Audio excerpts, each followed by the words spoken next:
진짜 나로 살아가고 싶다. 요즘 사회가 요구하는 표정, 태도, 의무에 따르느라 피로해진 사람들이 자주 하는 생각입니다.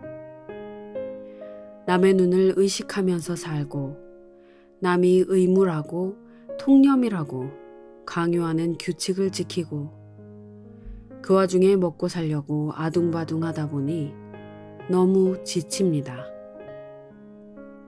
내 삶에 나는 어디로 갔는지 종종 현타가 옵니다. 여러분은 정말 하기 싫은 일을 해야 되니까 하신 적이 얼마나 많은가요? 다들 그렇게 한다니까.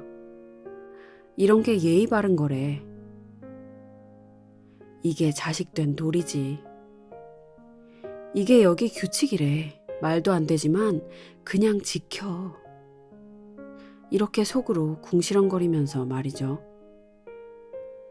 때때로 어이없는 논리로 큰 소리치는 사람이 꼴보기 싫어서 그냥 원하는 대로 해준 적은 없으신가요? 신발 하나를 놓으면서도 앞으로 놔라 뒤로 놔라. 이러면 복 나간다. 스스로를 들볶고 혹은 주변 사람들을 힘들게 하진 않았나요? 이런 사소한 일들을 넘어서 때로 사람들은 이 사회 속에서 모나지 않게 살아가려고 참고 또 참으며 튀지 않게 살려고 노력하기도 합니다. 그게 미덕이라고 여기면서요. 이런 일들이 반복되는 하루하루에서 과연 정말 내 생각대로 내가 원해서 살았던 진짜 나였던 순간이 얼마나 되는지 한번 돌아보세요. 여러분 삶에 스스로의 주도권은 얼마나 되나요? 오늘 영상에서는 나에게 의무로 주어지는 이 수도 없는 논리들 속에서 삶의 모든 선택을 나 자신을 기준으로 하는 법에 대해 이야기해 보겠습니다.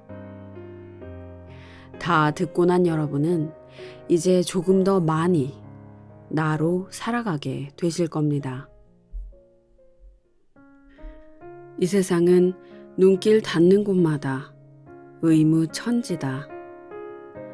사람들은 무턱대고 이런저런 의무를 자신의 행동에 적용시킨다. 그런 의무들이 한데 모여 광활한 오류지대를 형성하고 있다. 우리들은 동의한 적 없는 일련의 규칙과 원칙에 끌려다니고 있다. 자신에게 유리한 것과 불리한 것을 제대로 분별하지도 못하고 있는 것이다.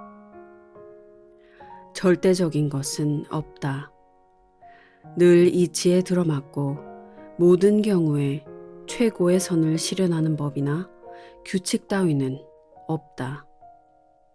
그보다는 융통성이 훨씬 높이 살 만한 덕목이다. 그러나 법을 어기거나 전통을 깨트리는 것은 사실 불가능할 것이다. 그것이 아무리 도움이 안 되는 법이라 해도, 그것이 아무리 구태의연한 전통이라 해도 사회에 순응하는 일, 다시 말해 문화에 동화되는 것이 때로는 살아가는 데 도움이 될 수도 있다. 그러나 정도가 지나치게 의무에 끌려다니는 것은 특히 그 결과 속상하거나 실망하거나 마음이 조마조마해지는 경우에는 우리에게 노이로제가 될 수 있다. 그렇다고 법을 무시하거나 스스로 온당하다고 생각되면 규칙을 어겨도 된다고 말하는 것은 아니다.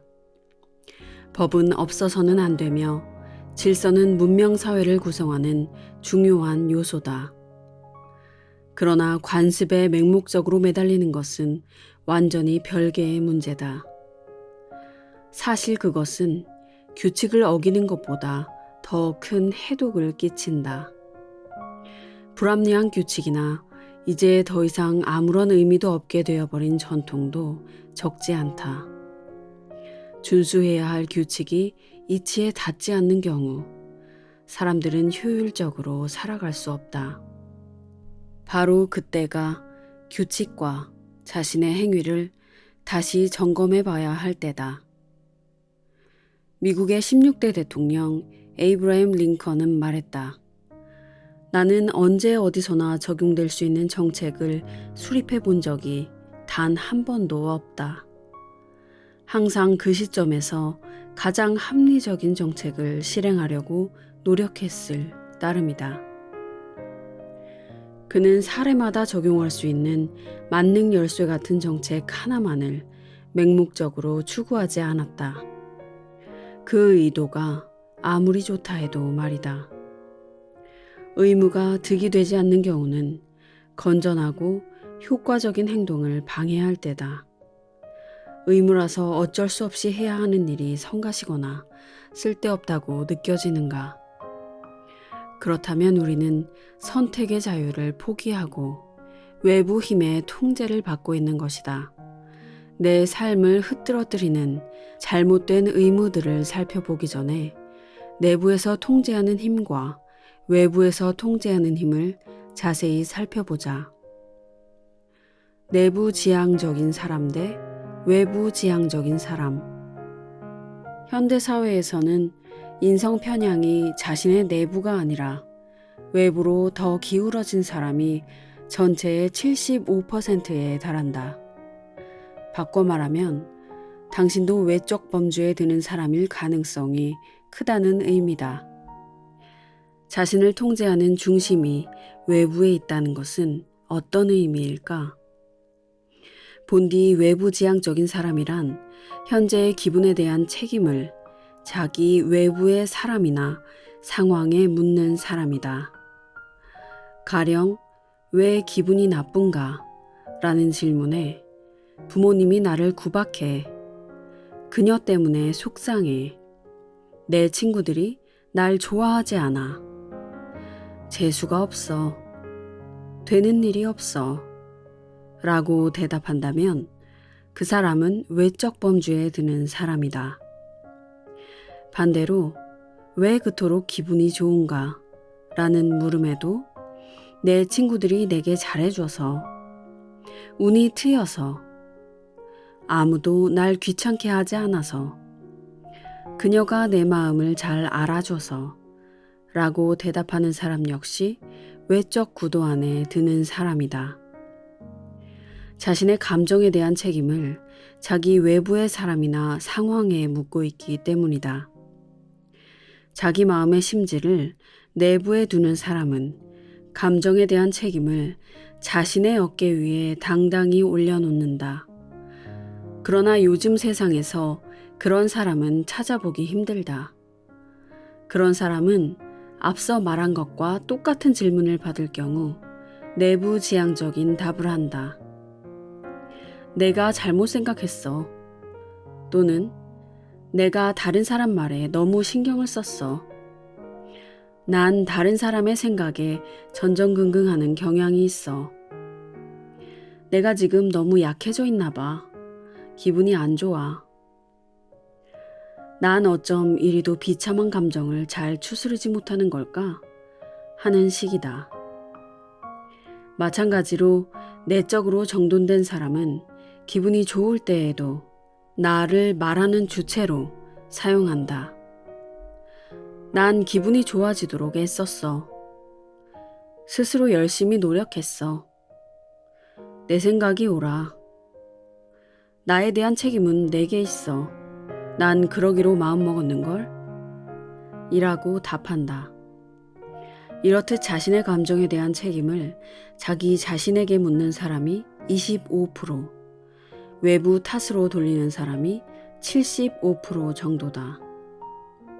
의무와 전통은 대부분 외부 세력, 즉 외부 사람이나 상황이 부과하는 것이다.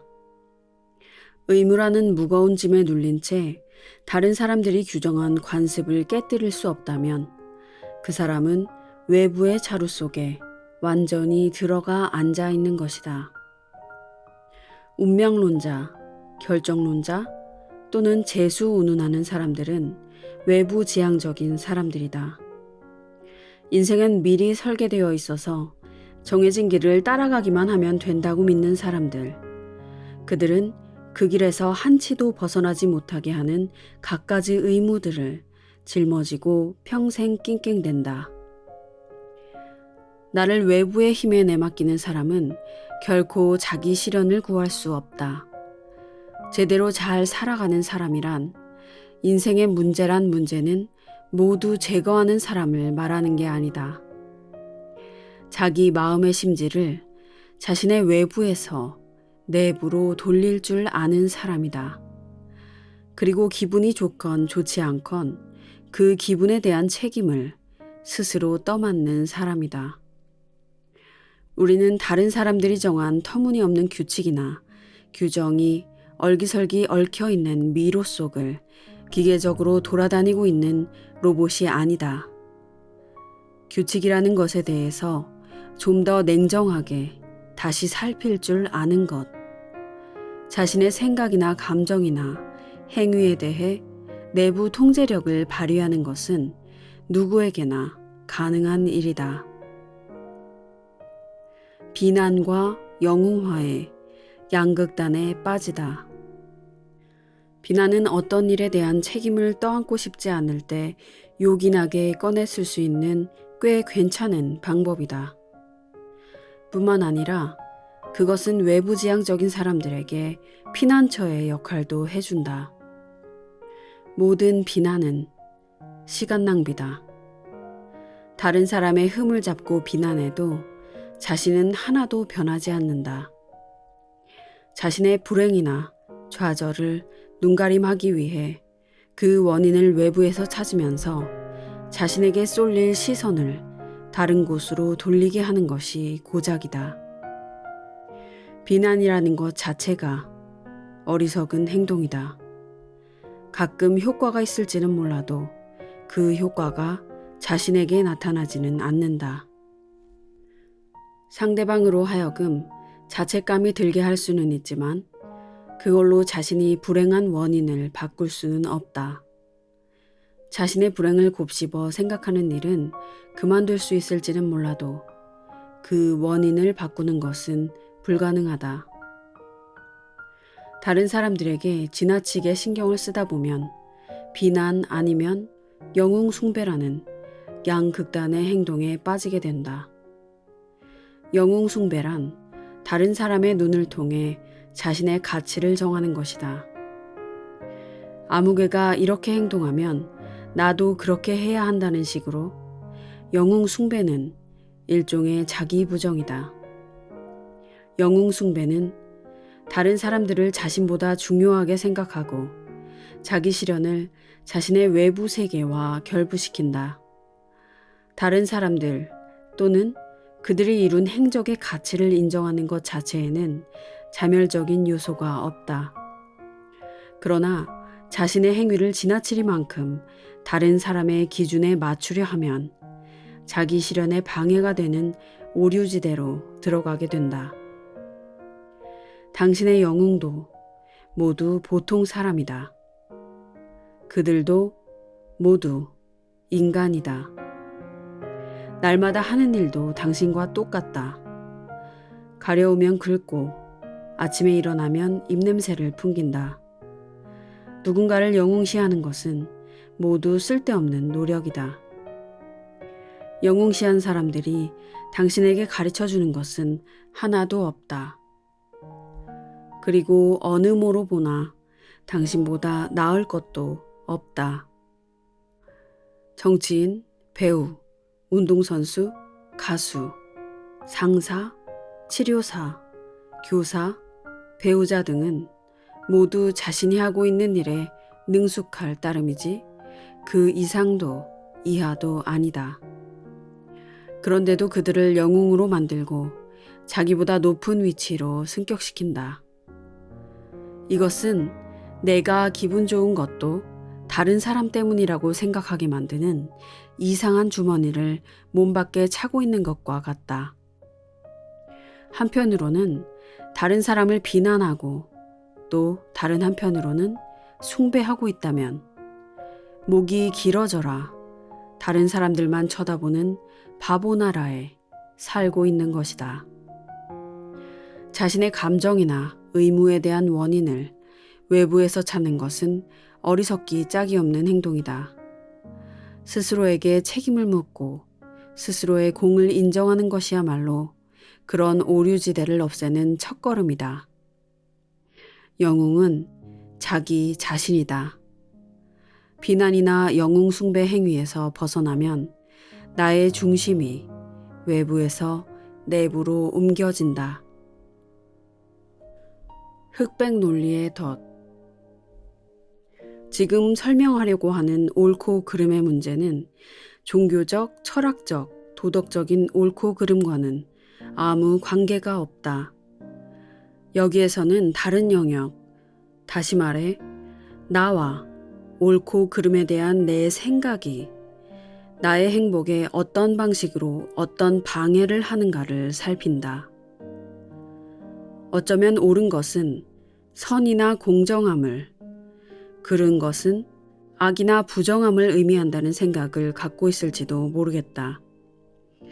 그러나 그것은 얼토당토하는 생각이다. 그런 의미의 옳고 그름은 애초에 아예 존재하지 않는다. 옳다는 말에는 어떤 방식으로 일을 하면 반드시 성공하리라는 보장이 암시되어 있다. 그러나 어떤 경우든 보장이란 있을 수 없다. 어떤 결정을 내릴 때 그 결정이 무언가 다른 결과 또는 더 한층 효과적이거나 합법적인 결과를 가져올 수 있을 것인가에 대해서는 생각해 봄직하다. 하지만 그것이 옳고 그름의 문제가 되는 순간 나는 항상 옳게 행동해야 하며 사람이나 상황이 올바르지 않으면 나는 불행해질 것이라는 함정에 빠진다.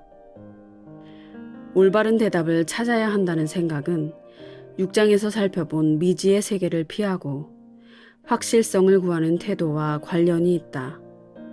그것은 흑과 백, 네와 아니요, 선과 악, 옳음과 그름 등 이 세상을 양극단으로 딱 잘라 나누려고 하는 이분법적 성향이 될 수도 있다. 그러나 실제로 그런 부류에 꼭 들어맞는 것은 거의 없으며 대다수 지식인들이 회색지대에서 서성댈 뿐 흑이나 백 어느 하나에 안주하는 일은 좀처럼 없다. 옳음과 그름을 가르는 성향은 결혼 생활 등 성인 관계에서 가장 확연히 드러난다. 대화를 나누다가도 말싸움으로 번져 결국 어느 한쪽이 옳고 다른 한쪽이 그르다는 결론으로 귀결된다. 당신은 언제나 자기가 옳다고 생각하지? 라든가 당신은 자기가 잘못됐다는 것은 절대로 인정 안 해. 는 단골 메뉴다. 그러나 사실 옳은 쪽도 그른 쪽도 없다. 애초에 모든 사람들은 제각기 다르며 상황을 바라보는 각도도 다르다. 어떻게든 한 사람이 옳아야 한다면 어떻게 대화라는 걸 나눌 수 있겠는가? 이런 덫에서 빠져나올 수 있는 유일한 길은 옳고 그름을 구분짓는 그런 잘못된 사고방식을 없애는 것이다. 클리포드라는 환자가 있었다.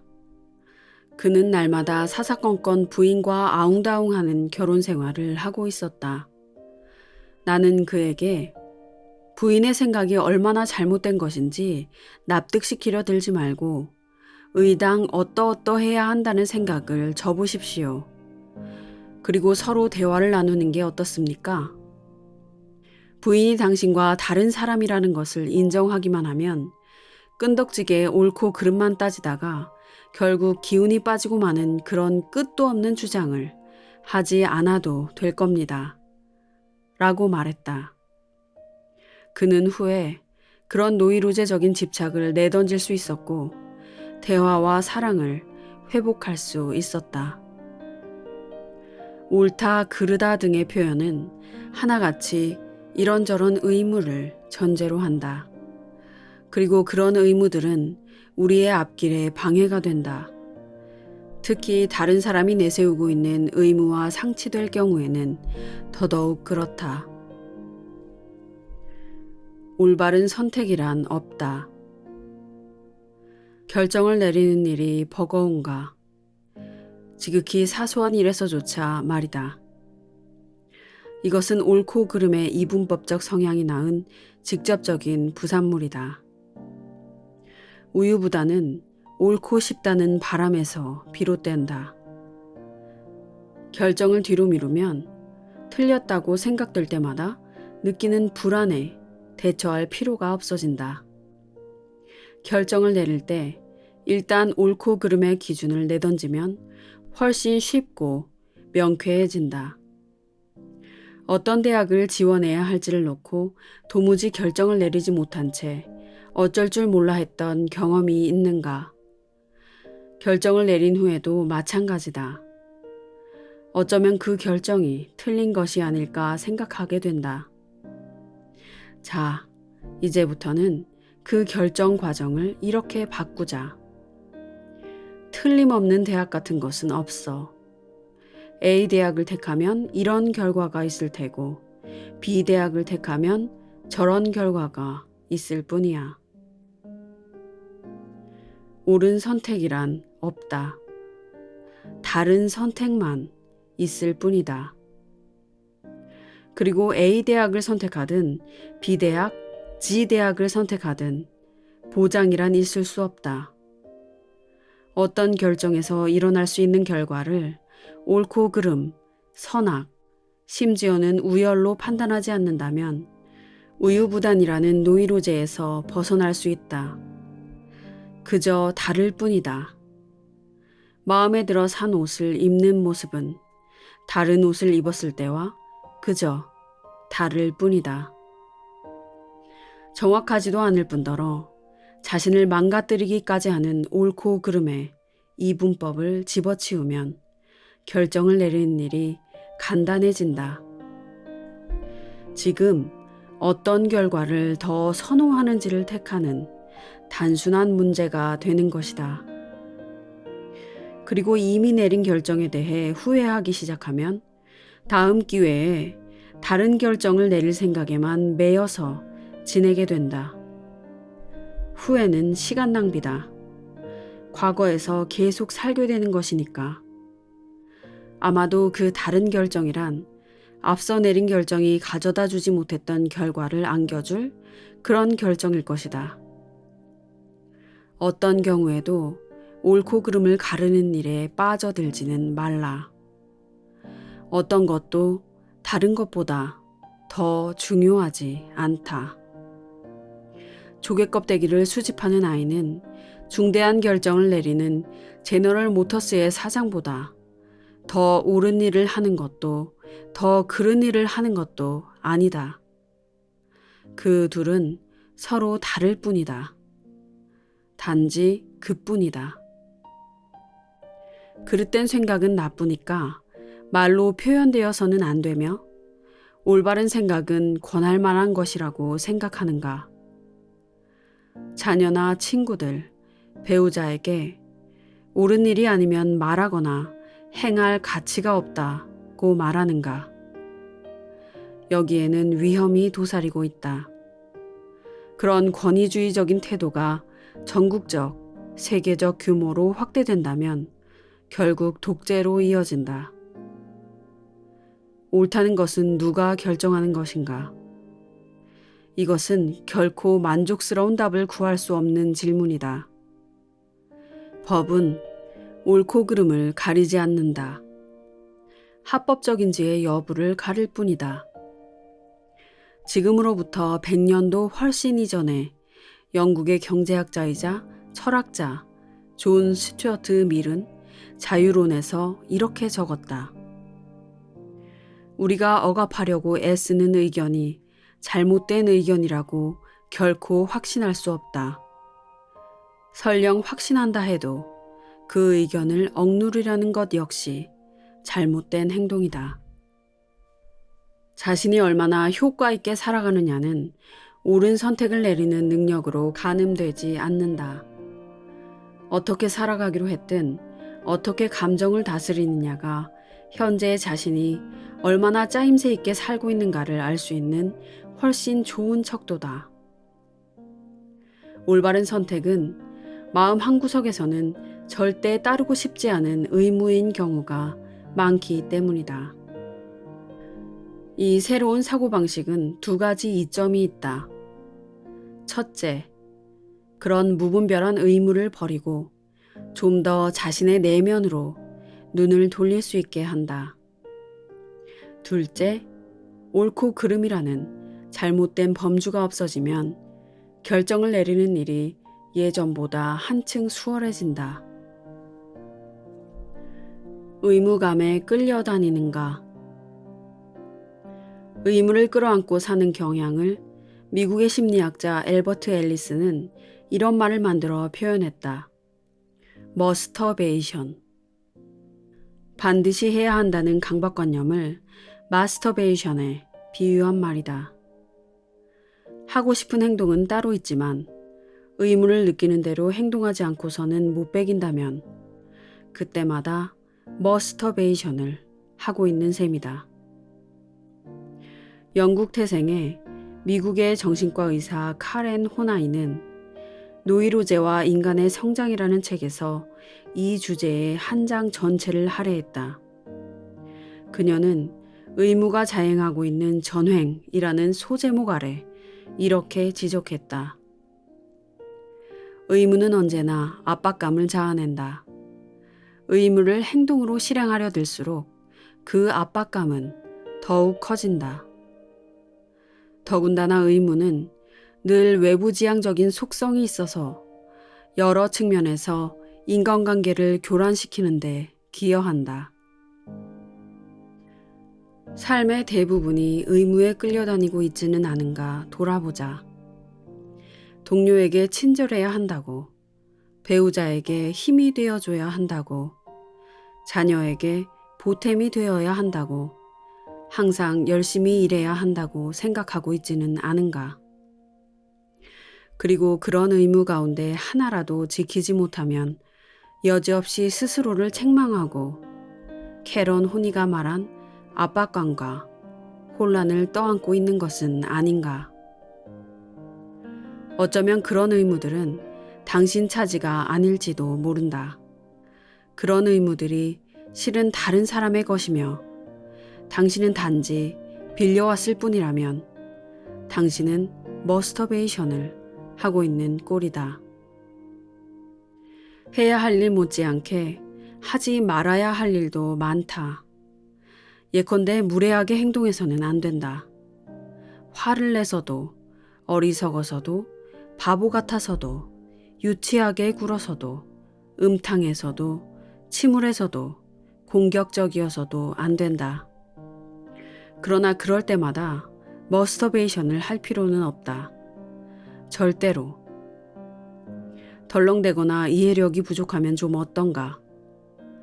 원한다면 채신머리 없어도 괜찮다.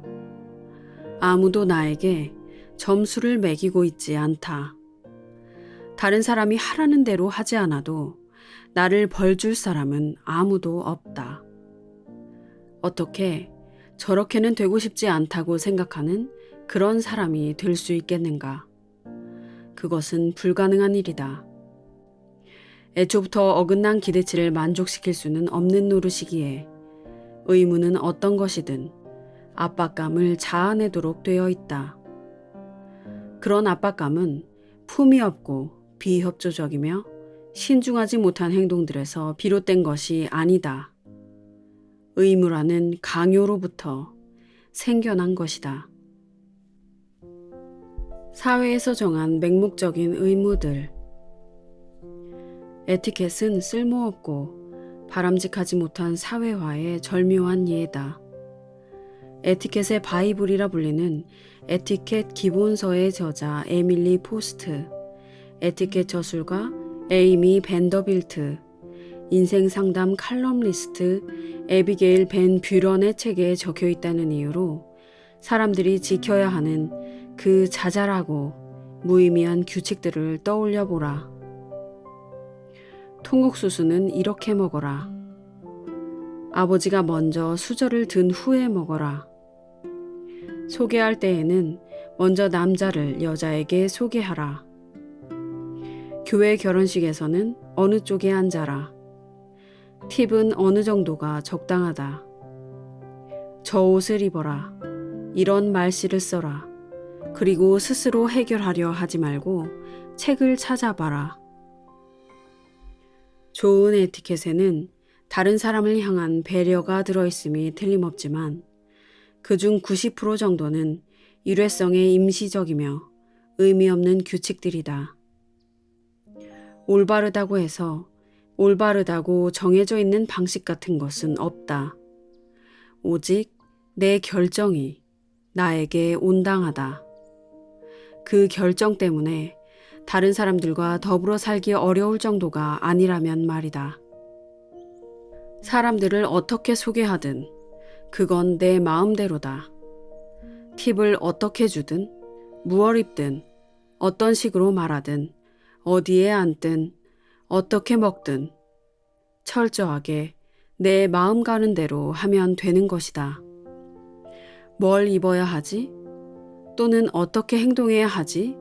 의 덫에 빠질 때마다 우리는 자신의 많은 부분을 포기하는 것이다. 사회에 대해 반항심을 길러야 한다고 주장하려는 것이 아니다. 반사회적인 행위는 관습에 복종하지 않으면 남의 관심을 끌기 위한 행동일 수도 있다. 하루하루를 다른 사람이 아닌 자기 자신이 주도하는 삶으로 꾸려나가라고 호소하고 있는 것이다. 자기에게 충실하게 되면 외부의 지원을 요청할 필요가 없다. 역사에 기록된 가장 비열한 행동들을 생각해보자. 그 가운데는 그저 명령에 따랐을 뿐이라는 허울 아래 자행된 것들이 있다. 나치가 600만 명의 유대인을 비롯한 많은 사람들을 학살한 것도 법이라는 명분 하에 이루어졌다. 전쟁이 끝나고 나서 그 야만 행위에 대한 책임은 나치 권력 상층부로 거슬러 올라갔다. 결국 그 끔찍한 범죄에 대해 책임을 물을 수 있는 사람은 독일 전역을 통틀어 히틀러와 그의 신복 몇 명밖에 없었다. 다른 사람들은 모두 명령과 제3제국의 법을 따랐을 뿐이었다. 일례로 뉴욕 서퍽주의 한 대변인은 과다 징수된 부동산세를 환급해 줄 수 없는 이유를 이렇게 설명했다. 기납부된 세금은 재산정할 수 없다고 법은 명시하고 있습니다. 법인이 저도 어쩔 도리가 없습니다. 제 임무는 법의 집행이지 해석이 아닙니다. 사실 그도 다른 시점과 다른 상황이었더라면 훌륭한 법 집행자였을 것이다. 우리는 이런 식의 몸살이기를 익히 알고 있다. 귀에 딱지가 앉을 만큼 매일 지겹도록 듣고 있다. 생각하지 말라. 규칙이니 그냥 지켜라. 아무리 터무니없더라도. 규칙에 대한 이런 맹목적인 준수의 가장 대표적인 예는 군대에서 찾아볼 수 있다. 그야말로 어리석기 짝이 없다. 한 동료가 그런 복종 심리의 훌륭한 예를 든 적이 있다. 그가 남태평양 괌에서 군복무를 하고 있을 때였다. 그는 어느 모로 보나 불합리한 게 분명한 규칙을 사병들이 기꺼이 준수하는 것을 보고 그는 깜짝 놀랐다. 장교들은 차양이 있는 빨간색 벤치에 앉아 5개 영화를 즐기도록 허용되었는데 장교들이 하나도 모습을 보이지 않는 야간 상영 시간에는 그 빨간 벤치에 아무도 얼씬거리지 못하도록 사병들이 보초를 서고 있었다. 그러니까 날마다 저녁이면 해병 사병들이 비를 주룩주룩 맞고 앉아 텅 빈 빨간 벤치 구역을 교대로 보초서는 광경이 연출되는 것이다. 규칙이 준수되고 있다는 것을 확실히 하기 위해서란다. 내 동료가 한 사병에게 왜 그런 터무니없는 정책이 계속 유지되고 있느냐고 묻자 그는 규칙을 만든 사람은 제가 아닙니다. 저는 실행할 뿐입니다. 라는 대답을 할 뿐이었다. 독일의 소설가이자 시인 헤르만 헤세는 데미안에서 이렇게 말하고 있다. 스스로 자신의 생각을 판정해내는데 안일한 사람은 있는 그대로의 금지된 것에 복종하고 말지. 그에게는 그것이 쉽거든. 그렇지만 어떤 사람들은 자기 내부에서 그 금지된 것을 스스로 느끼기도 한단 말이야. 그들에게 금지된 일들을 다른 사람들은 매일 할 수도 있고 그들에게 허용된 일들이 다른 사람들에겐 금지되어 있는 일일 수도 있는 거야. 요컨대 사람은 각자 독자적이어야 하는 거지. 모든 규칙을 어김없이 준수해야 한다면 심리적으로 복종된 삶을 살 수밖에 없다.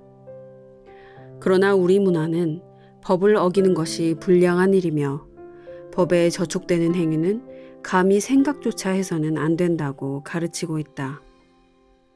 중요한 것은 어떤 규칙이 효과가 있는지, 우리 문화의 질서 유지에 필요한 규칙은 어떤 것인지, 다른 사람들이나 자신에게 해를 끼치지 않고 어길 수 있는 규칙은 또 어떤 것인지 스스로 판단하는 것이다. 반항 그 자체를 위한 반항은 아무런 소용이 없다. 그러나 자기 자신을 찾고 자기 나름의 기준에 따라 인생을 살아가는 것은 엄청난 보상이 따르는 신나는 일이다. 사회화를 거부하다. 개인도 그렇지만 세상이 발전을 하는 것도 사회에 적응하고 무슨 일이든 그대로 받아들이는 사람이 아니라 일탈하는 사람들 덕택이다. 변화는 관습을 거부하고 자신의 세계를 만들어가는 혁신가에게 달려있는 것이다. 전통을 그대로 답습하는 사람이 아니라 실천가가 되기 위해서는 사회화나 수능과 관련된 무수한 압력을 거부하는 법을 배워야 한다. 자기 실현을 위해서는 사회화에 저항하는 것이 불가피한 일이다. 삐뚤음한 행동으로 보일지 모르지만 그 정도는 자주적 사고를 얻기 위해 치러야 할 대가다. 그러다 보면 별종으로 보일 수도 있고 이기적인 사람이나 불평분자라고 낙인 찍힐 수도 있다. 많은 정상적인 사람들의 눈살을 찌푸리게 할 수도 있다. 때로는 왕따를 당할 수도 있다. 스스로 채택해온 규범에 반기를 드는 일을 곱게 봐주려 들지 않는 무리들이 틀림없이 있을 테니까. 모두 자기 마음에 드는 규칙만 지키려 한다면 이 사회가 어떻게 되겠는가 라는 식의 구닥다리 논쟁도 듣게 될 것이다. 물론 그 논쟁의 결론은 간단하다. 모든 사람이 그럴 리가 없다는 것. 대다수 사람들이 외부 지지 시스템과 의무에 중독돼 있기 때문에 그러려고 하지 않는다. 절대로 무정부 상태를 부추기자는 것이 아니다. 어느 누가 사회를 파괴하려 하겠는가. 단지 우리들 가운데에는 사회라는 테두리 안에서 더 많은 자유를 부여받고 싶어하는 사람들이 적지 않다는 것이다. 무의미한 의무와 바보 같은 당위성으로부터의 자유를 얻으려는 사람들 말이다. 합리적인 법이나 규칙도 모든 상황에 적용될 수는 없다. 중요한 것은 선택이다. 다시 말해 끊임없이 의무에 매달리는 복종 심리에서 자유로울 수 있는 능력이다. 항상 문화가 기대하는 방식대로 처신할 필요는 없다. 만약 그렇게 처신하며 곁눈 한번 돌릴 수 없다면 그 사람은 추종자밖에는 될 수 없다. 다른 사람들이 자신의 행로를 결정하도록 내버려두는 무리 가운데 한 사람 말이다. 어떤 때에 효과적으로 규칙이 작용하는지 나름대로 평가를 거듭하는 일이 필요하다. 물론 시키는 것을 맹목적으로 따르면 훨씬 마음 편할 때가 많다. 그러나 일단 법이 존재하는 이유가 국민을 종으로 부리기 위함이 아니라 국민에게 봉사하기 위함이라는 것을 인식한다면 우리는 머스터베이션을 하지 않아도 된다. 사회화에 거부하는 법을 배우고 싶다면 우선 주의를 의식해서는 안 된다. 법 때문에 힘들어도 여전히 법을 준수하려는 사람이 있다면 그들은 그들 마음대로 알아서들 하라고 내버려 두자. 심지 있는 사람이 되라는 것이지 화를 내야 한다는 말이 아니다. 내 동료 가운데 해군에서 근무한 경력이 있는 사람이 있다. 그가 샌프란시스코 본부에 있었을 때 미국의 34대 대통령 드와이트 아이젠하워 대통령이 북부 캘리포니아를 방문했다고 한다. 사병들은 그들의 몸으로 환영합니다 각하라고 글씨를 만들라는 명령을 받았다. 대통령이 전용 헬리콥터에서 내려다볼 수 있게 하기 위해서였다. 내 동료는 그것이 정신나간 짓이라고 생각하고 따르지 않기로 결심했다. 자신의 가치관과 모두 상치됐기 때문이었다. 그러나 그는 난동을 부리는 대신 그날 오후 혼자 몰래 빠져나갔다. 다른 사람들은 모두 그 꼴사나운 행사에 참여하도록 내버려두고 자신이 맡았던 환영합니다의 다에 점을 찍을 기회를 놓쳤을 뿐이었다. 자신과 다르게 행동하는 사람들을 싸잡아 깎아내리지도 쓸데없이 싸움을 벌이지도 않았다. 그저 어깨만 으쓱했을 뿐 다른 사람들은 저들 나름대로 행동하도록 내버려뒀다. 사회화를 거부하는 것은 자신을 위한 결정을 내리고 최대한 효과적으로 그리고 묵묵히 그 결정을 실행에 옮기는 것을 의미한다. 정치 시류 편승이나 전혀 득이 안 되는 절대적인 시위를 할 필요도 없다. 어리석은 규칙, 전통, 정책은 결코 없어지지 않을 테지만 내가 반드시 그 일부가 될 필요는 없는 것이다. 다른 사람들이 양처럼 순종할 때 당신은 묵묵히 자신의 길을 가라. 그들이 그렇게 행동하길 원한다면 그들은 그것으로 족하다. 하지만 당신은 아니다. 수선을 피우는 것은 거의 어김없이 사람들의 분노를 일으킨다. 자신에게도 더 많은 걸림돌을 만들어낸다. 조용히 우회하는 편이 훨씬 수월한 경우가 많다.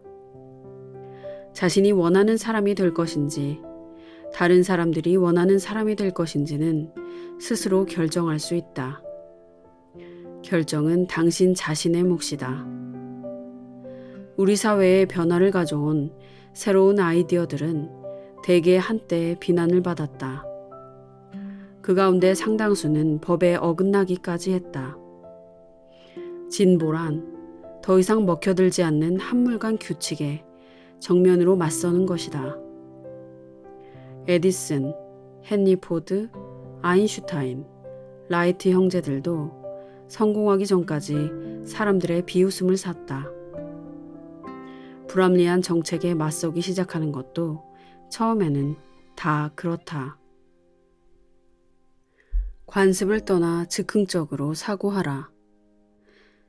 미국의 유명한 사상가이자 시인 랠프 월도 에머슨은 1838년 문학 윤리에 이렇게 적었다.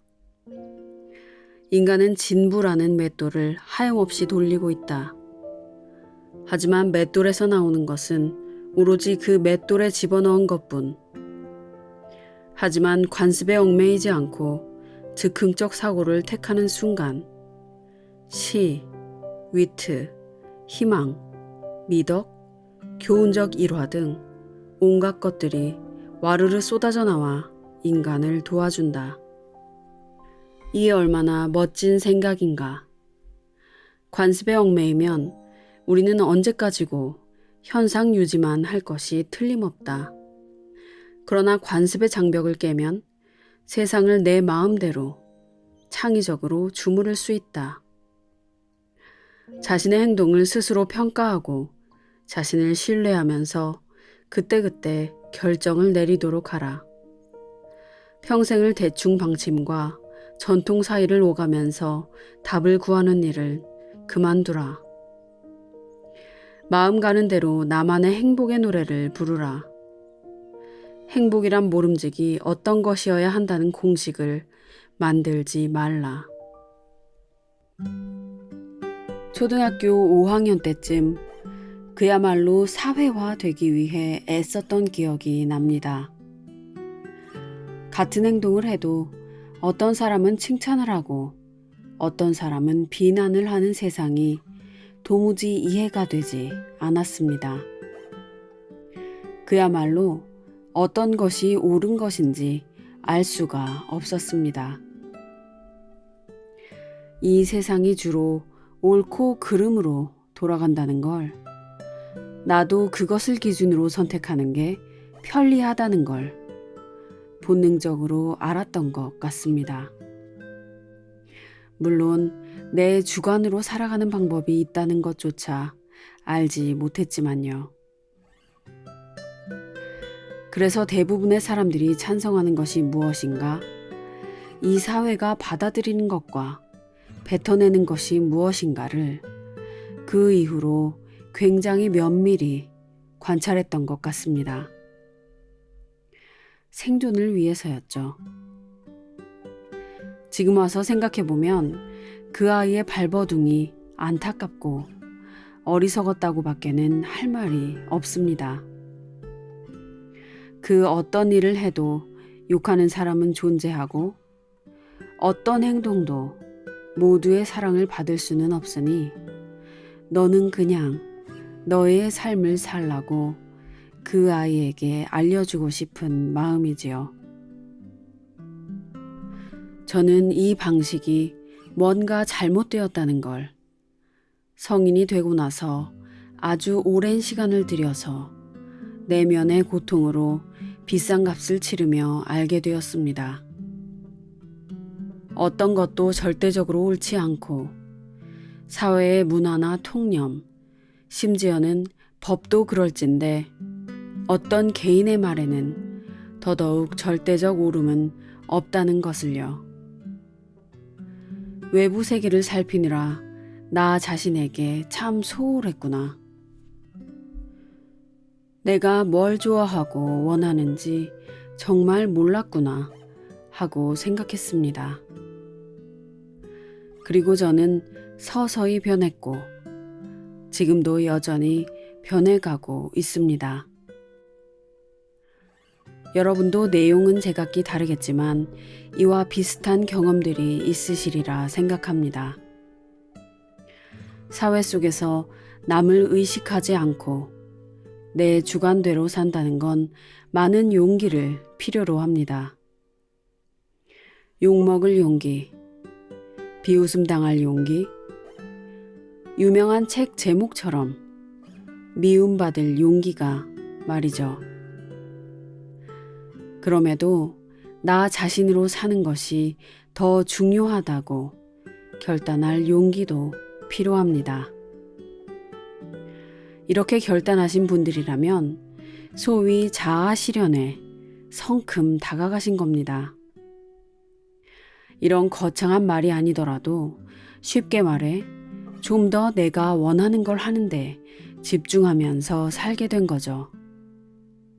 쓸데없는 주변 잡소리들에 따르면서 에너지와 감정 낭비를 하는 대신에요. 이런 사람들은 성공에도 더 빨리, 더 가까이 다가갈 겁니다. 남의 눈치를 너무 많이 보는 성공한 사업가라는 말을 들어보신 적 있으신가요? 성공한 사람들은 늘 자기 신념과 주관이 뚜렷한 사람들입니다. 눈치를 보는 사업가란 성공하지 못하겠지요.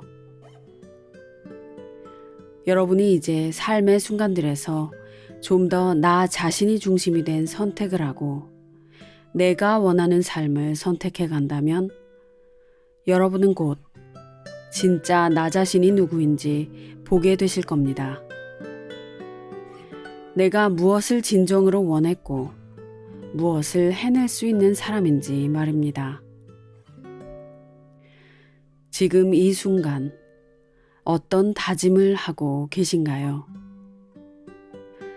여러분의 생각과 의지를 다져보시길 바랍니다. 이 용기와 의지와 노력이 필요한 싸움에서 반드시 이기시기를 바랍니다. 그럼 오늘 조금 더 나다운 삶을 사시기를 기도하면서 여기서 마무리하겠습니다. 감사합니다, 여러분. 저는 백일이었습니다.